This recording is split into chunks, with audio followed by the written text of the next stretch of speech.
इस वक्त क्योंकि हमारे साथ मिनाहिल अजीम हैं। अस्सलाम वालेकुम। वालेकुम सलाम। सर मोहसिन नवाज, कैसे हैं आप? बिल्कुल अल्हम्दुलिल्लाह ठीक, आप खैरियत से हैं? शुक्र अल्हम्दुलिल्लाह।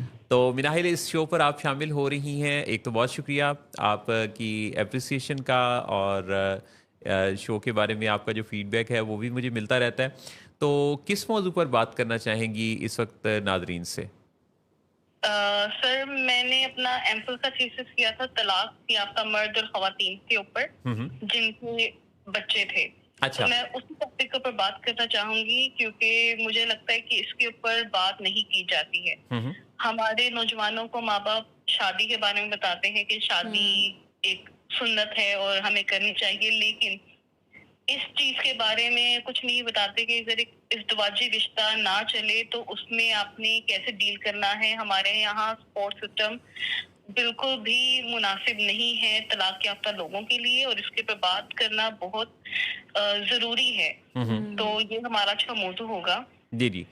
तो क्या यानी इसके ख़ास तौर पे किन पहलुओं को आप चाहती हैं कि लोगों के सामने रखे जाएं? अच्छा, तो इसमें तलाक क्योंकि एक बहुत बड़ा एक मौजू है, लेकिन इसमें जहाँ मैं समझती हूँ एक सोशल इश्यूज बहुत ज्यादा हैं, इमोशनल इश्यूज हैं, फैमिली रिलेटेड इश्यूज हैं, जिनके ऊपर बात करना बहुत जरूरी है।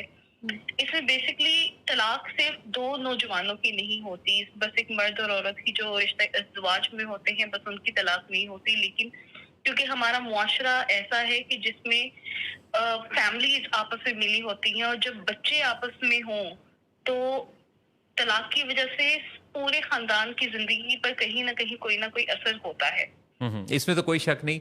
पर इसमें हाँ ऐसा ख़ास क्या कि जो आप कहना चाहेंगी, जो मुनफ़रिद सी बात है, यानी ऐसी जी। बात है कि जो आपको लगा कि बहुत चौंका देने वाली ऐसी चीज़ है जो लोगों के सामने रखनी चाहिए?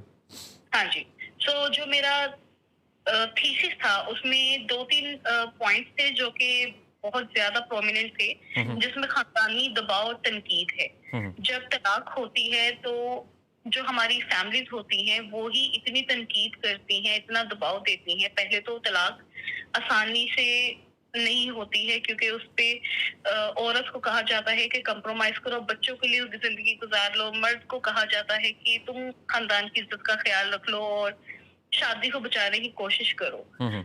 अब अगर वो रिश्ते में वो मियाँ बीवी ही नहीं रहना चाहते और वो तलाक की तरफ जाते हैं, तो खानदानी दबाव बाद में भी बढ़ जाता है। इसमें फिर खानदान की जब सपोर्ट नहीं होती, स्पेशली माँ बाप की, तो वो जो इंसान है वो तन्हाई का शिकार हो जाता है। वो आहिस्ता आहिस्ता अपनी सोशल लाइफ को तंग कर लेता है, अपने ऊपर बाहर आना जाना खत्म कर देते हैं, रिश्तेदारों से मिलना बंद इसलिए कर देते हैं। इसलिए कि वो सवाल पूछा जाता है कि तलाक क्यों हुई? क्या वजह बनी?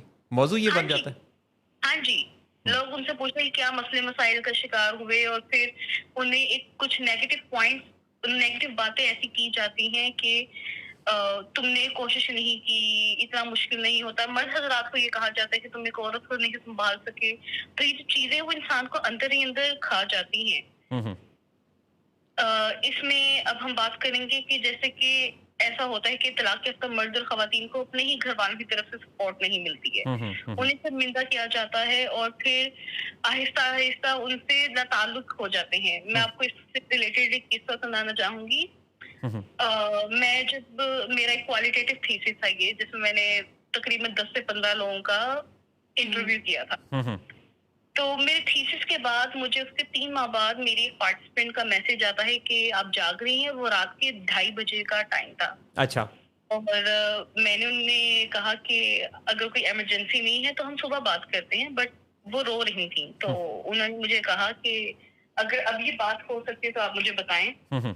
मैंने उन्हें उसी वक्त कॉल की और वो बहुत बुरी तरह रो रही थी। उनकी दूसरी तलाक हो गई थी मेरे थीसिस के बाद। अच्छा। और उनके और वो ईद का वक्त था, हुँ, हुँ। और वो मुझे बता रही थी कि आज मेहमान आए हुए थे। मेरे माँ बाप ने मुझे कहा कि तुम ऊपर कमरे में जाके बंद हो जाओ, वहां से निकलना नहीं, क्योंकि अभी हमने खानदान वालों को नहीं बताया कि तुम्हारी तलाक हुई है, और ये बायस शर्मिंदगी है कि लोग कहेंगे दूसरी तलाक हो गई है। तो हुँ। वो कहते हैं ना मुझे कहीं लेके जाते हैं, ना मुझे कुछ करने देते हैं, मैं बस अपने कमरे में बंद हूँ, ना कोई मेरे से बात करता है। اور وہ بہت بری طرح سے رو رہی تھی. اس وقت مجھے فیل ہوا کہ ہمارے خاندانی جو سپورٹ سسٹم ہے وہ کتنا ویک ہے. ہوں اس کے بالکل صحیح. ساتھ ساتھ جی. جب میں نے ان سے کہا کہ آپ اس کے بارے میں کیا سمجھتی ہیں کہ اگر آپ کو وقت لینا چاہیے، اب کہہ رہی وہ چاہتے کہ میری دوبارہ شادی کر دی جائے، تو اس میں بھی وہ کہہ رہی تھی کہ ہمارے یہاں دوسری شادی کے بہت زیادہ مسائل ہیں. یہ بہت آسان نہیں ہے کہ آپ آگے ایک نیا رشتہ قائم کریں ہوں جب تک آپ اس سے پوری طرح سے صحتیاب نہیں ہو جاتے. اور یہ ان کی تو پھر تیسری ہونی تھی نا؟ ہاں جی، تیسری ہونی تھی. وہ ہاں جب تک آپ پہلے دو ایکسپیرینس سے ہیلڈ نہیں ہوگے آپ اگلا رشتہ نہیں نبھا سکتے.